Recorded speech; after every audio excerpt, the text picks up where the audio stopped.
touchdown, that home run, I need to shoot a three. It's fourth and goal, the full count. I'ma kill a crossover your D. I'ma hit him with a hat trick, a slick pitch. My team coming at you with a full blitz. You can't elude, we don't miss, cause we in this to win this. Like it is our business. My skill set is so wicked. We kick it like FIFA. Wear stripes like Adidas. See my face on all of y'all shirts. My name up in them lights. You going down like Frazier. In this crowd keeping me hype. I need them Sports Center highlights. On prime time, that's my time. My squad's about to get right. We up all night, man, we taking over your flow. We about to own your field, and when the ref blow that whistle, then you Welcome to Disputed Sports, everybody. Well, it's game time here in Cleveland, Ohio on this beautiful day. Almost officially summer here in June. Feeling good. All the sports is coming together except the Major League Baseball, but we have approval on the NBA season, and you know the NFL season is on schedule.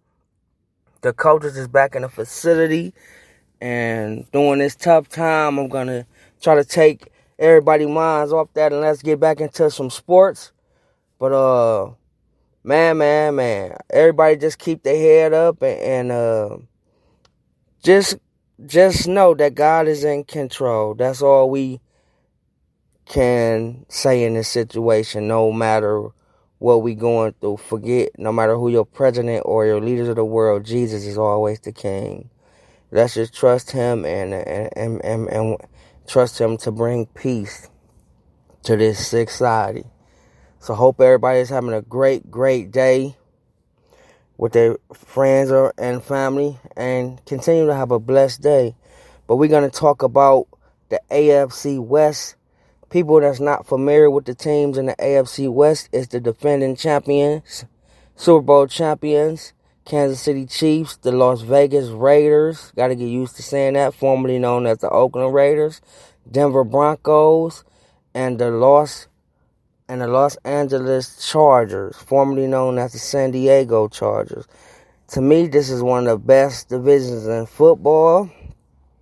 But we're going to start off with the Las Vegas Raiders. Everybody know, formerly known as the Oakland Raiders. They were 7-9 last year, finished third in their division. You know the history. The black hole meant a lot to that city. It reminded me back in 95 when Art Modell stole the Browns out of Cleveland. Except the thing with the Raiders, they made it known. They didn't sneak, but it's still lightweight frustrating because people don't know that Oakland is such a historic franchise. Dating back to the John Madden days, the Ken Stabler, the big, fearless hitting Jack Tatum, who hurt Derek Stingley, the wide receiver, paralyzed them. That was when football was football, when Jack Tatum was playing. He didn't care. He'd take your head off and he didn't apologize because that's what he was getting paid for, to play football. And he played it in a violent way, but it was a fair way. If any of you young kids or even older people, do your research. That's one thing I do. Jack Tatum was a hell of a player, man. He was a fearless player. He put fear in people's heart because he didn't care.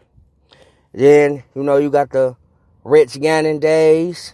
You got Marcus Allen, the great Tim Brown. Nobody's giving him credit, but he was a hell of a wide receiver. Charles Woodson. So you have a lot of history and formerly known as the Oakland Raiders tradition. You got a lot of history and a lot of great players that played for the black and silver in the black hole. And the black hole was is one of the most fiercest places to play because those fans are wild, man, and wild. And when I mean wild, they are truly diehard fans, and we will miss them being in Oakland. But Oakland, like I said, Oakland finished 7-9 this season. They finished third in their division. The owner is Mark Davis, formerly. He is the son of Al Davis, the late, great Al Davis. GM is Mark Mayock. If y'all don't know Mark Mayock, he was the former draft analysis for the NFL Network. And I think he got a great mind, a great intake on players, and I think that was the right move for them because Mike Mayock know players very, very well. He was a great draft analyst for the NFL Network. John Gruden is the head coach for the second term. John Gruden record is 106 and 102 regular season, postseason 5-4. He was, like I said, he coached the Oakland Raiders back in '98, the first time when Al Davis was living. So the Davises love him. He won the Super Bowl. Remember, he won the Super Bowl in 2002. But to me, I give credit to Gruden, but that team was built because of Tony Dungy. That's when you had Brad Johnson, Mike Allstott, Keenan McCardell, Keyshawn Johnson. You had Warren Sapp, Simeon Rice. I mean, you had Derek Johnson. You had great players in that. Man, that was a team. John Lynch, Rondé Barber. I mean, that was an all-star team. That defense was the second best defense behind the 2000 Ravens. And the 85 Bears, probably the third best defense, caused havocs. So that's when he won that Super Bowl. But he was born in Sandusky, Ohio, which is about 45 minutes from here.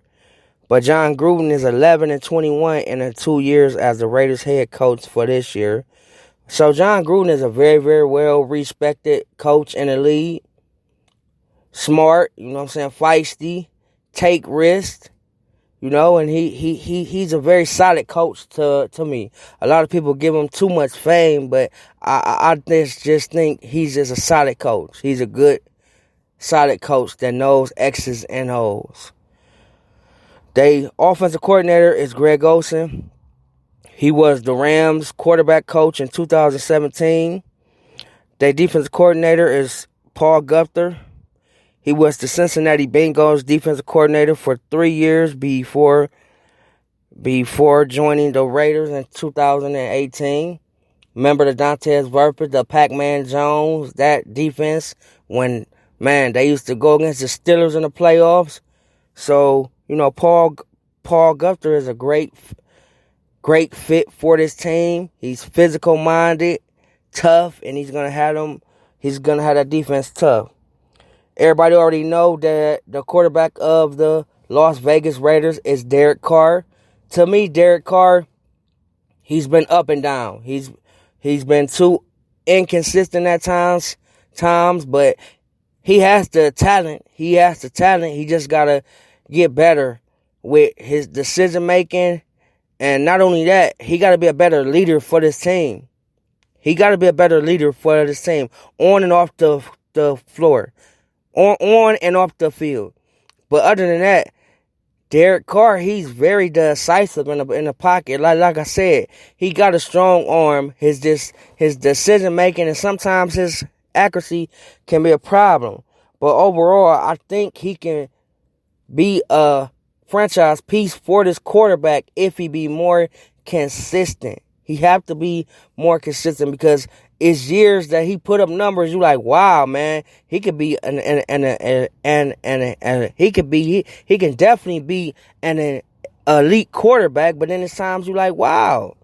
So it all starts and finishes with Derek Carr. He's got to step up this season. I think this is a make or break season for him because the Raiders signed Marcus Mariota, and some of their free agent signing, like I said, was Marcus Mariota. Mariota, he's very athletic. He know how to extend plays, but his accuracy was not. He just struggled in that system. I just think that Tennessee didn't put him in a situation where he was comfortable. He's not a traditional drop back, you know what I'm saying, quarterback. He was more of a You have to script plays for him, get him out the pocket, get bootlegs, play action. You have to keep him moving, and I think Tennessee didn't do a great job with him. Demarius Randall, we all know formerly was the Cleveland Browns. First year, he had a great year, and I think last year he just was too inconsistent. Him and Freddie Kitchens didn't get along last season, but to me, when he got his head into the game, he's one of the best. He's a ball hawk player. In the last 11 games, he haven't had a pick. But overall, he has 14 interceptions, 10 with Green Bay, 4 with Cleveland. I think he's a great pick for this team. He's going to cover some ground for this team, bring some veteran leadership. And like I said, when he got his head in the game, he's a true ball hog. Nelson Obligor, the wide receiver formerly for the Philadelphia Eagles. He's a good slot receiver, but he's inconsistent at times. He can work he definitely can work in the slot great, but he has drop issues. One of the highest dropping percentage in the National Football League. You have Jeff Helps, safety that used to play for the Dallas Cowboys. He's a hustle guy. Malik Collins, defensive tackle. Jason Witten, he's on his last leg. I think he should have retired, but he's going to be a great red zone threat for him. Corey Littleton, this who I wanted for our Browns, but I think Corey Littleton is very, very underrated. He's very committed. He can run well, and he can definitely cover. He know how to cover linebackers. He's going to be a great middle linebacker for him. Wasn't a starter until last year, but I think you see sees the upside. That's why he got paid. Now they had one of the best drafts in the league. They had one of the best drafts. Dumb Minnesota, Miami, and Denver had some of the best drafts. They got Henry Ruggs III, wide receiver out of Alabama. What they trying to do is match Kansas City speed. Henry Ruggs III out of Alabama is a speedster. Man, he can go. He can fly. And that's going to be a great weapon for Derek Carr. Then they drafted Damian Arnett, cornerback out of Ohio State. Big, physical, tough, really surprised a lot of people. He was more of a second-round pick in their eyes, but I watched a lot of Ohio State football, and him and Jeffrey Okudah was a deadly combination. And John Gruden loves Ohio State cornerbacks because, remember, he drafted Garyon Conley 2 years ago. So he loves Ohio State cornerbacks because they're big, physical, they know how to hit. And David Arnett is not going to be afraid. I think that's a great pick, and that's a steal. The other pick was another speedster from Warren Harding High School, went to Kentucky, Gary Bolden Jr. Look him up. He's a speedster, man. Very, very explosive, athletic, shifty. That's another speedster. Man, John Gruden really, really matched what Andy Reid trying to do. Then they got the wide receiver out of South Carolina, Brian Edwards, a big body wide receiver who definitely can be a red zone target. Then they got Kaner Mouse, safety out of Clemson. I think he can be a great contributor to this team, but I just think it's going to take him years to adapt to the league. And Alec Roberson, cornerback out of Louisiana Tech. As you can see, they went for 2 corners, got 3 wide receivers and a safety. But as you can see, they trying to match what Kansas City doing with that cheat over there Tyreek Hill has. And they got Henry Ruggs III. So here are some notable names you will see on their offense. Derek Carr, Josh Jacobs, who's a